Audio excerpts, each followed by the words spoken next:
Page number 10 पे आज हम सवाल कोच हिमकंड पे चर्चा करेंगे। ठीक है, चित्रों के माध्यम से हम हर सवाल को बताए हैं और कोच हिमकंड पे हम चर्चा करेंगे। चित्र कैसे बनाएंगे ध्यान दो। हम लिख चुके हैं कि कोच हिमकंड में हर अगली आकृति भुजाएं 4 गुनाएं बढ़ रही है।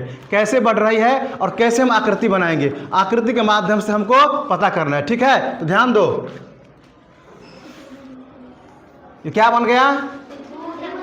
त्रिभुजाकार आकृति बन गई है। ध्यान दो, ध्यान दो, यहाँ जो है कितनी भुजाएं हैं? तो चित्रों के माध्यम से पता चल रहा है कि पहली आकृति में 3 भुजाएं हैं और अगली जो भुजाएं बनाएंगे वह 4 गुनी हो जाएगी।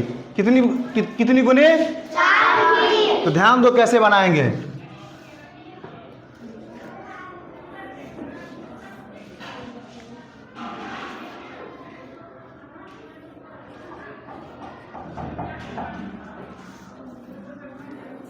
ठीक है, तो गिनती करके देखो क्या बता रहा है, 4 गुनी। तो पहली भुजाएं, पहली आकृति जो है इसमें कितनी भुजाएं हैं? 3 है। इसमें इस आकृति में 12 है।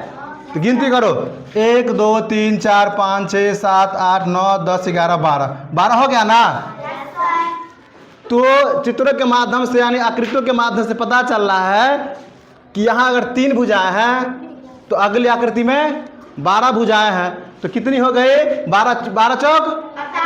फिर ये आकृति दिया गया है किताब में, ध्यान से देखो, दिया गया है ना। तो अगली जो भुजाएं होगी वह कितनी होगी? 48 को बनाता है, 48 को 4 से गुना करेंगे, 4 गुनी होगी ना।